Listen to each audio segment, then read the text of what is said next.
narito na ang mga nakakapangilabot na nakunan ng CCTV.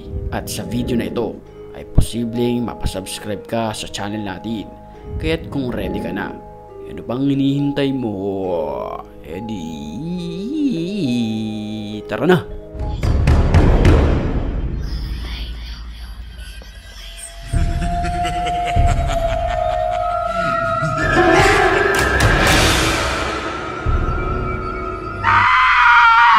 Sa paunang video natin ay mapapaisip ka na lang talaga kung saan nanggaling ang lalaking nakaitim na makikita sa bandang kanan ng video na ito. Sa likod ng poste na ito ay bigla na lamang sumulpot ang nakaitim na lalaki. Walang makapagpaliwanag kung ito ba ay glitch lamang ng kamera o kaya naman ay galing sa ibang dimensyon ang nilalang na ito. Hating gabi naman nang makunan ng CCTV ang pangyayari sa gilid ng kalsada. Sa video makikita natin na animoy may isang nakaputi na naglalakad na para bang isang bata.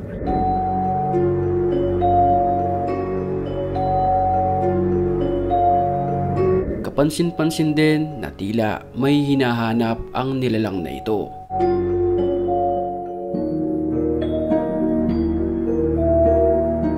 Maya-maya lamang naglakad ito papuntang gitna ng kalsada. Kasabay niyan ang pagdating ng isang nakamotorsiklo at ang mga sumunod na nangyari ay panoorin natin.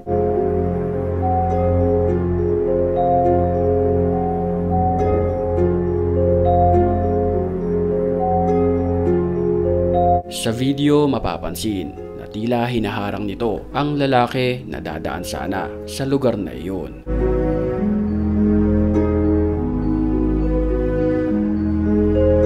Walang nagawa ang lalaki kundi mapatakbo na lamang at ang nilalang na nakaputi ay umalis rin matapos ang ilang minuto.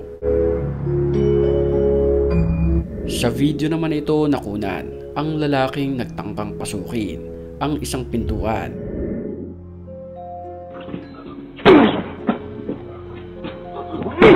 Pagkatapos niyang bundulin ang pintuan ay animoy sinaniban ito ng masamang espiritu.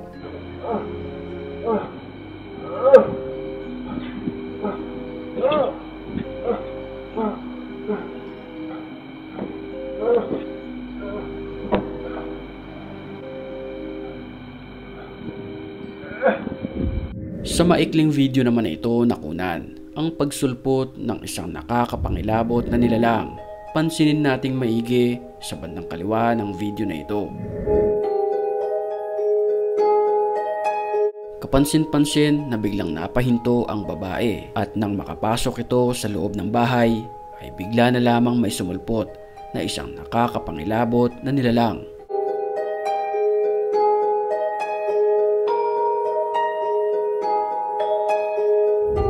May mga nagsasabi na posibleng aswang ito na umaatake gabi-gabi. Huling-huli naman sa CCTV na ito ang isang masamang espiritu na bigla na lamang sumunod sa babaeng naglalakad sa gilid ng kalsadang ito.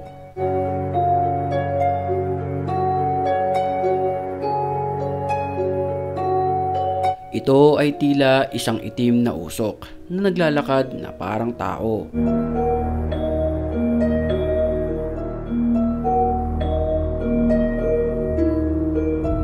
Sa pool naman sa CCTV ng hospital na ito ang isang pangyayari kung saan makikita ang animoy paghatak sa paa ng isang pasyente nang hindi naman nakikita na nilalang. Dahil napasigaw ang pasyente, agad naman nagpunta ang nurse nito. Gayunpaman, nireview nila ang CCTV at ito ang nagpatindig sa kanilang mga balahibo.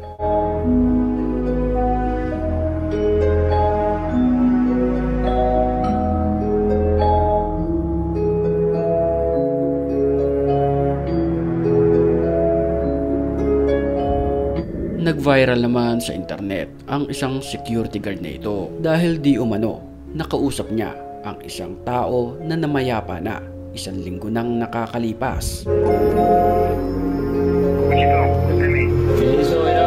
quién está hablando ahí? Sí, ¿con quién está hablando ahí luego usted?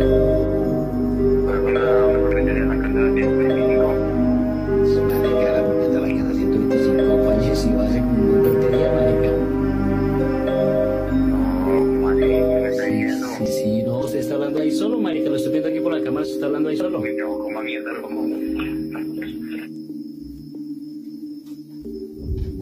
Nang malaman niya na wala na nga ang kanyang kausap, ay karipas ito ng takbo at nag-out na rin sa trabaho.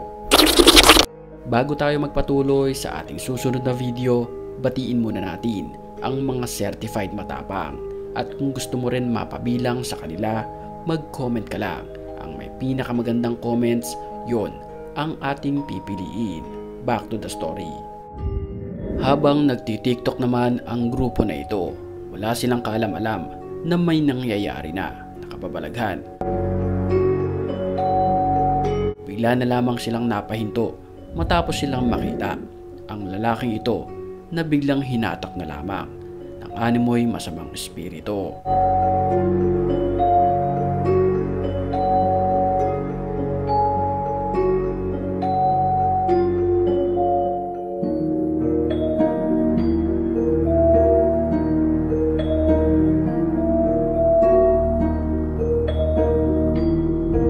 Napakalaking palais pa naman para sa mga nakapanood ng video na ito.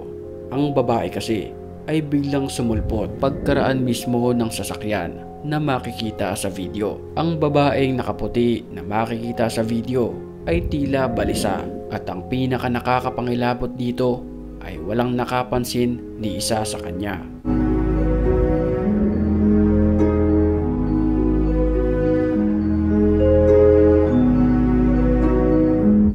Sa isang kalye naman ito nakunan ang isang matandang nakaupo na bigla na lamang nawala ng parang bula.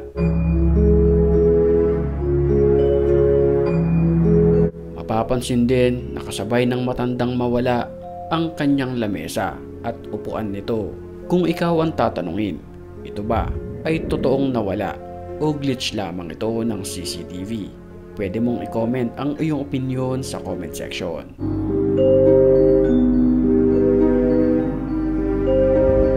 Nakakapangilabot naman ang nakunan ng CCTV na ito. Makikita natin sa video na may isang lalaking nakaupo. Kasabay niyan ang paglutang ng isang bagay na ito di kalayuan mula sa kanya. Napansin niyang dumaan ang isang anino, pero ang nakalutang na bagay na iyon ay napansin niya lamang nang ito'y bumagsak na. Creepy.